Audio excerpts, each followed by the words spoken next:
વિદ્યાગુરુ foundation સંચાલિત લલુભાઈ શેઠ આરોગ્ય મંદિર સાવરકુંડલા ખાતે એક સાથે 4 કેમ્પ યોજાયા હતા। સાવરકુંડલામાં વિદ્યાગુરુ ફાઉન્ડેશનમાં સંચાલિત શ્રી લલુભાઈ શેઠ આરોગ્ય મંદિર દ્વારા નિઃશુલ્કપણે 4 નિદાન કેમ્પનું આયોજન કરવામાં આવ્યું છે, જેમાં પ્રથમ કેમ્પમાં કૃત્રિમ હાથ પગ બનાવવા માટે દિવ્યાંગ મુક્ત ભારત જે જયપુરની સંસ્થા છે તેના સહયોગથી 3 દિવસ માટે માનવ સેવા યજ્ઞ કાર્યરત હતો, જેમાં 70 થી વધુ દર્દીઓ માટે કૃત્રિમ હાથ પગ બનાવવામાં આવ્યા હતા।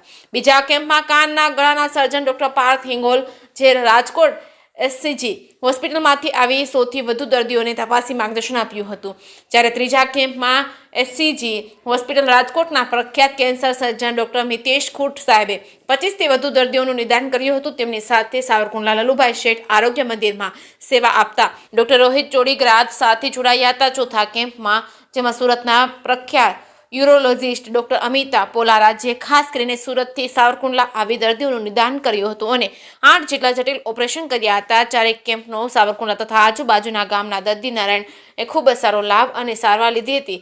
તેમજ લલુભાઈ શેઠ આરોગ્ય મંદિરના કાર્યનિષ્ઠ મેડિકલ સુપ્રિન્ટેન્ડન્ટ ડોક્ટર પ્રકાશ કટારિયાની યાદીમાં જણાવ્યું છે। જે કેસની ગુજરાતી સાથે યોગેશ સોનરકટ સાવરકુંડલા। નમસ્કાર। श्री विद्यागुरु फाउंडेशन संचालित श्री ललुभाई शेठ आरोग्य मंदिर सावरकुंडला हमेशा मानव सेवा यज्ञ में अविरत कार्यरत रहे छे।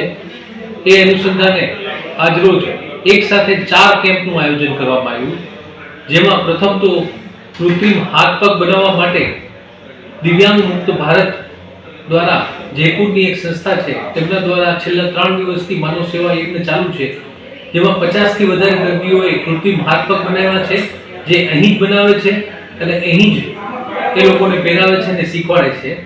બીજા નંબરે વાત કરીએ તો કાનના ગળાના doctor ENT surgeon doctor Parth Gohil સાહેબ જે એચસીજી રાજકોટથી આવે છે, તેમનો એક કેમ્પ છે આજે।